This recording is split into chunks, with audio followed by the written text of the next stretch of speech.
Hello, ladies and gentlemen of YouTube. Headshot 720 here, coming at you live on Battlefield 4. And today we have a question from Pimpin since 1997. Hey, Pimpin, how you doing, man? Haven't talked to you in a while, but your question is, hey, Headshot, hey, how you doing? You should do a tank setup guide. Since there are a lot of players you encounter in a tank, it would be interesting to know what you like to use in your tank, and maybe an aggressive setup, a defensive setup, an all-around setup. It'd be great to know. It'd be great if you could do that. Okay, well, I can certainly do that for you, Pimpin. So, I will show you first my MBT, and then my IFE, and maybe my AA gun as well. So, as you can see, this is my main battle tank. I would probably say aggressive, more of an aggressive type feel on Battlefield 4. And what I would usually roll with is either an armor-piercing shell or a highly explosive shell. They're both pretty good. And I always go with a staff shell, maybe even an HMG. That's kind of good depending on your preference. I kind of like to do the double shot because they haven't even patched it yet. So it's kind of nice to be able to do a double shot while you're playing. And then I like to do active protection because it gives you, like, you can shoot down tanks that are trying to shoot you, or a rocket that's trying to shoot you. Anything that is trying to shoot you, you can kind of shoot it down, which is pretty nice. So, but it only lasts for so long, so that's why it's kind of nice to have it when you're out in the middle of battle. Zoom optics is, of course, so you're shooting down a helicopter or something, kind of nice to have. Maintenance as usual, so you can get a little bit of armor upgrade before you go out there. And then gunner doesn't really matter to you guys because you're not driving the vehicle, so usually you don't want to worry about gunner. That's totally personal preference.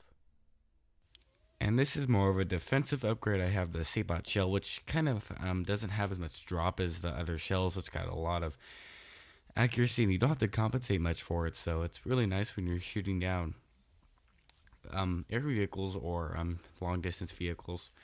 We also have the guided shell. I like to use that for just locking onto air vehicles that are possibly being laser designated, or just shooting moving vehicles that are going really fast, hard to hit.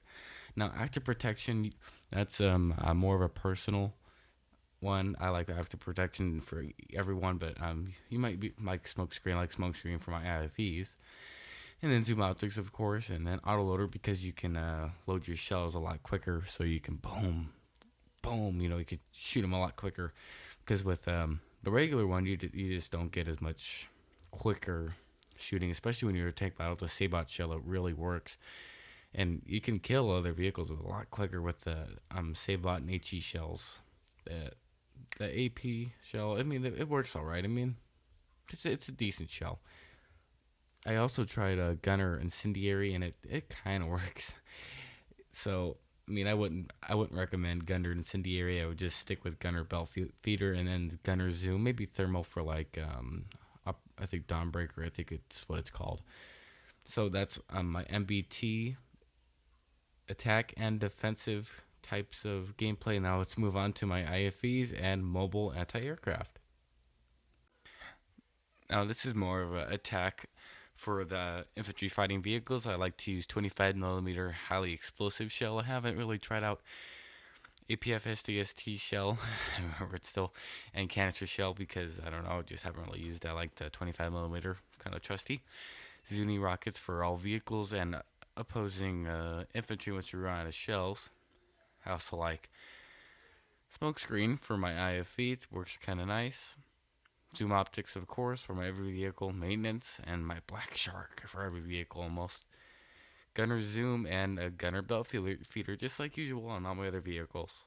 Now, time for defensive.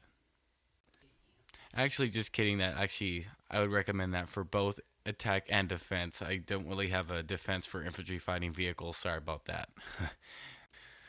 Well, I certainly hope you guys enjoyed the video, and if you guys have any questions for me in the comments, just send me the question, and I will be sure to answer it in the video, just like what happened to Pimpin. And I hope you enjoy the rest of this Kill and Shadowfall clip.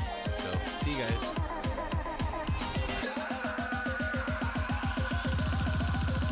This is it.